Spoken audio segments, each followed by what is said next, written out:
This idea of, depression is essentially thinking about yourself too much. Last time we spoke on the podcast, you talked about...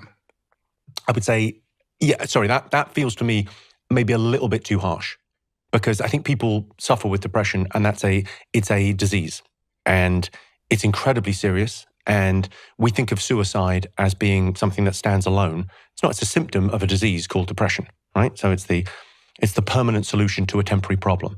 You don't want to feel this way anymore, but actually you don't want to feel nothing anymore.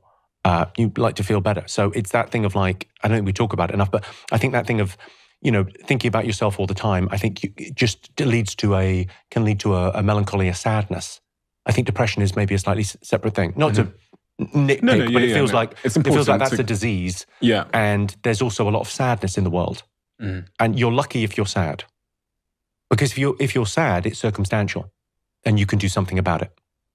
Are you depressed because you have a serotonin imbalance in your head and it's a heritable trait? Or are you sad because your life hasn't worked out the way you want it to work out? Well, if that's the case, the latter, you're in luck because you can change that.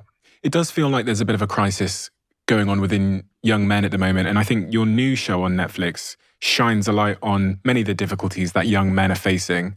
I was really excited to talk to you about this particular topic because I've been trying to arrive at a position myself on why so many young men appear to be lost and suicidality has increased, and there's, these new masculine influences or masculine influencers that are really rounding up this cohort of young men. Who are we talking about? Andrew Tate? Andrew Tates of the world. Well, Andrew Tate's interesting, isn't he? Because who made I think John Mulaney made the observation, Trump is a poor person's idea of what a rich person looks like. Yeah, I've got gold taps. And I think sort of Andrew Tate is like a 14-year-old boy's idea of what masculinity might look like. Like it's really, and of course, nature abhors a vacuum. And there's a real vacuum for elders. Like we don't learn how to shave from our fathers. It's a YouTube video. And so you lose something in that bonding. So there's a big bit in the new show where I give a young guy, an audience member, a pretty tough time. Like we have the talk and I give them advice on how to be with a woman.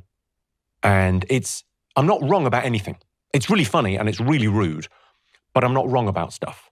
It's about consent, and I think it's really good because I've sugared the pill of the message because people don't want to talk about it.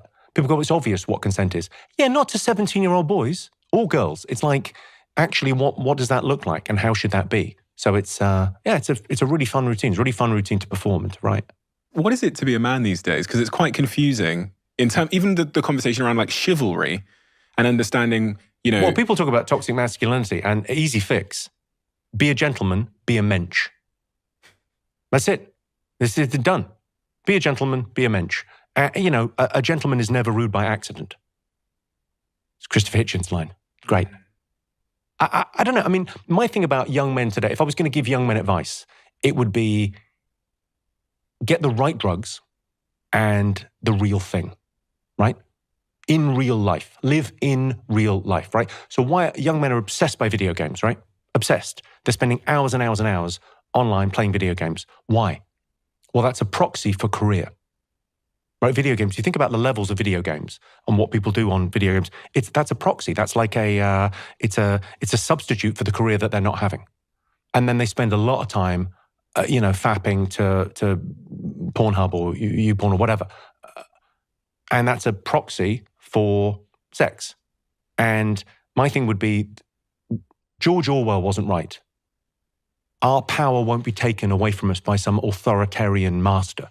We're going to give it away for cheap dopamine. And the cheap dopamine of video games and online porn and living online is getting in the way of real life. So it's risk, right? That's what we're not allowing young people to do, because we're saying to young people, you can't take risks in real life. We're helicopter parenting. We're not giving them the freedom. How much freedom should you give a kid? As much as they can cope with, right? 14-year-olds used to be babysitters. They now need babysitters. That's not good, right? So you should allow them more freedom in the real world, because otherwise, the only place they get freedom is online. and no freedom in the real world. You're not allowed to go to the park and hang out, but you're allowed to do whatever you want online. Well, that feels like a very bad social experiment. That feels like a bad idea.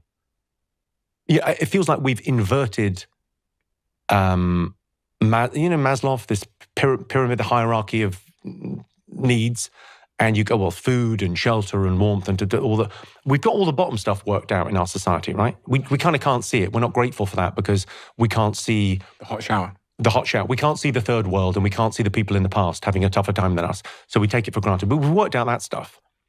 They hadn't worked that stuff out 200 years ago. But they had the top of the pyramid sorted. Everyone knew who they were. They had their identity, and they knew what their purpose was. Everyone knew who they were, what they were about, and they were connected to the others in the group. And now we're kind of free-floating individuals. We kind of worship the individual as if we can survive as individuals. I always think of that thing of like, there's no such thing as a baby. There's a baby and a mother. There's a baby and a father, baby and an auntie, but there's no such thing as a baby because a baby on its own isn't anything. It's dead. It needs taken care of. We're all still babies. We all need the connections. Yourself, yeah, sure, there's a lot of yourself that's within you, but a lot of it is out in the world. It's connected to other people, and it mediates who you think you are. And that's slightly missing from society where you kind of live online and you're kind of a self-authored thing. You're just on the computer, on the screen, and you're not connected and you're not taking risks. Taking risks is really important. Is this in part due to the rise in atheism and agnosticism? I think we both, me and you, lost our sort of religious faith around the same age. I think sort of early... Mid-20s. I think it's a weird thing where you can lose your... I certainly don't believe in the stories. There's two types of fools, right? There's people that take religion literally, and there's people that think it has no value.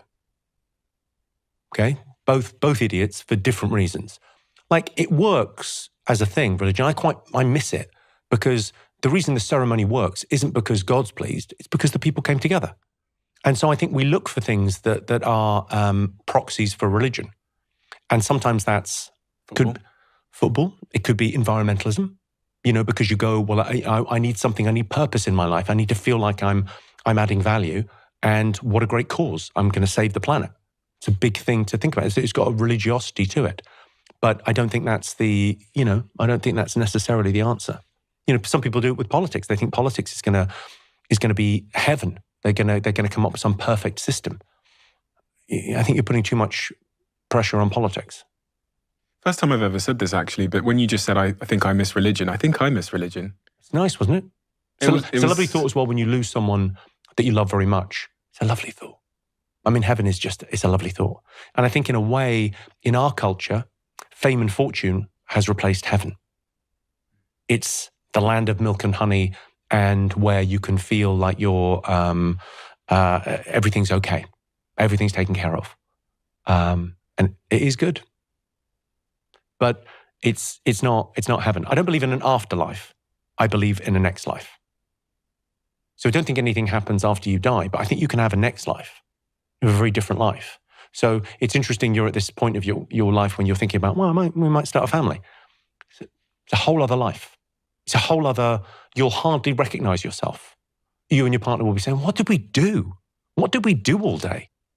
Now we're not at Peppa Pig World or wherever you find yourselves.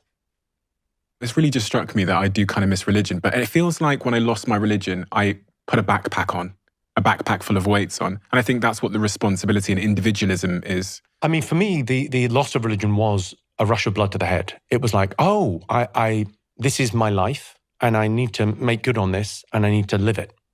The tragedy is most people don't have that they don't get to kind of follow their dream.